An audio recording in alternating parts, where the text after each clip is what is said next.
Fighting Game Stories. Yes, they are poorly written, but if Tekken 8 is to achieve a milestone of 10 million copies and grab newer players into the series, they need to value how to write their characters, as that complements their designs, rivalries, and move choices within their gameplay. You otherwise end up with, I was so happy, I cried. None of that mattered to me. Dumbstruck. Never let up. Gathering from my grab room. How could my Heihachi ever come under attack? Mishima's Zaibatsu when I... that.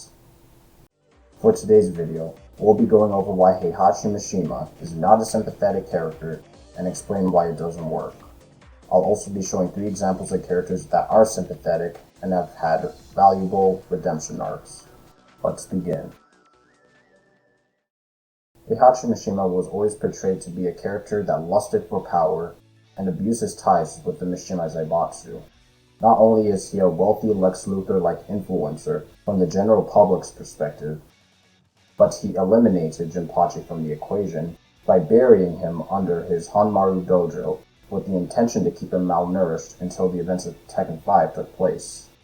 Why, you may ask? Jinpachi was the founder, and Heihachi wanted to control the Mishima Zaibatsu, which ultimately led to him making the business military-oriented. Well, actually, that's not true. In Tekken 7, it says that Heihachi was the founder of the Mishima Zaibatsu. That's even worse, because Tekken 7's story lets you play through the Hanmaru fight that took place in Tekken 5, and also acknowledges Tekken 6, meaning that Jin still had to fight Jinpachi Mishima, who was chained up already. Remember when Heihachi took advantage of Nina while she was in cryosleep by the time of Tekken 2 to 3, which created Steve Fox, and had scientists do experiments on him? A bit of a side note, but I also find it funny how Heihachi still went through with his Scandinavian mission in Tekken 6, where Lars was the illegitimate son to Heihachi. You would think that Heihachi would have already known about not having the Devil Gene if Steve and Nina were used as lab rats, and the retcon to Tekken 7 set up the Hachijo clan's powers. Heihachi wanted the Devil Gene to conquer the world in Tekken 4, and also had the Tekken Force drug and capture Jin before his tournament bout with Kazuya. He then afterwards tried to take advantage of Jin, who had just beat Kazuya and was obviously tired, by still trying to fight him anyways. Well, surely I couldn't leave out Heihachi capturing Michelle for the medallion to summon Ogre back in Tekken 3, and also add how he committed murderous crimes, like towards Michelle's father, or his attempt to run towards Jin's Tekken 3 ending. As I said earlier, Heihachi's public persona made it so that illegal goals like that were swept under the rug. Really, Kazuya Mishima, while canon, was a nasty exposition dump of a character before the final fight in the story mode. But do you want to know what's worse? While I could use Jin, Lee, and Lars as easy examples to argue why Heihachi is irredeemable, I will say that his Tekken 7 change hurts Kazuya's character more than it does Heihachi's, to be honest. He was once a character who had the vengeful intention to get back at his father for his iconic cliff throw, and made a deal with the devil. But Tekken 7 scraps his journey of becoming an antagonist in favor of saying that he was destined to be a Saturday morning villain with no depth or backbone. My only real concern towards this is how this will affect his presentation of Jun's relationship in Tekken 8, assuming that they decide to go that far back.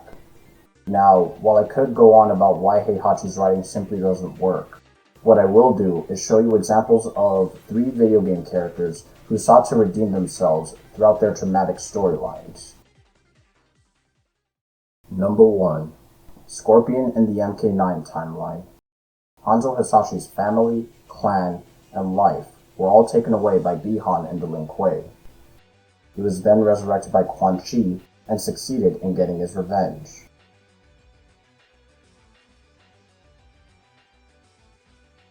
Little did he realize that in MKX's storyline, Kuai Liang, the younger brother of Bihan, was able to show Hanzo the truth, as it was Quan Chi and Sector who were responsible for committing the slaughter of Hanzo's family and clan.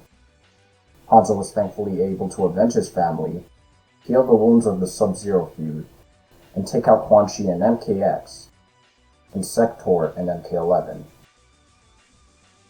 His victory wasn't for the long term, unfortunately, as he was then murdered by Devora.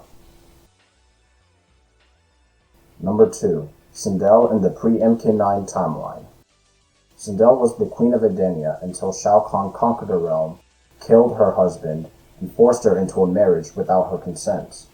The overwhelming thought of being with Shao Kahn forced Sindel to end her own life, even if it was at the cost of her people to still be ruled by Shao Kahn's empire. She was then resurrected and brainwashed by Shang Tsung through Shao Kahn's request. She was thankfully able to reclaim her senses through Katana's presence.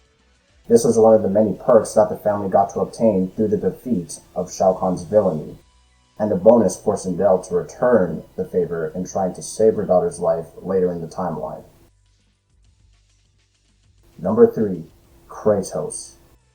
Kratos was born in Sparta and lusted for battle as a general. That was until he made an oath to the god of war Ares for saving his life, which cost him to fight in his name. Kratos was then tricked by the god of war into killing his family, establishing a journey to which he broke his blood oath with Ares, went to the gods of Olympus who falsely promised to remove his towards his family, became the new god of war through the god's forced intervention of Kratos trying to free himself from life, while also hiding the fact that his mother and brother were still alive until they weren't. Being betrayed by Zeus, which led to the Titans to take advantage of Kratos, that culminated the chaos that God of War 3 presented, and through his final act, Kratos chose to release the powers of Pandora's box from within himself, and give it to what was left of humanity. While he chose to die as a human and live as a monster, the power of hope has now led to Kratos being presented as a father and a wise teacher to lead the example of being better as people to those around him. While I was close to add Siegfried from the Soul Calibur series, and Vegeta from the Dragon Ball Z era, I think you get my point. Making Heihachi a sympathetic character just doesn't work. From non-canon endings and established storylines, the concept is like trying to write Goku working a 9-to-5 job without any of the required character traits that allow people to immediately recognize him as a character. A slice-of-life episode that doesn't feel like it's a Dragon Ball slice-of-life episode. Truly, Tekken 8 and new fighting games in 2023 need to set up new ground in how they write their stories. It paves the way to create characters who may play well and look appealing, but moreover, it adds depth in how developers can use them inside and outside of the game, breaking out of the illusion of exclusively thinking about gameplay, which isn't enough when their personalities, relationships, rivalries, and motivations are wank. To conclude why this style of writing doesn't work for Heihachi, please keep in mind that Kazumi died on the same day that Heihachi dropped Kazuya off a cliff to progress Tekken 7's storyline. Where was Jinpachi before Kazumi fought Heihachi, who was in control of the Zaibatsu already? I'll give you a hint.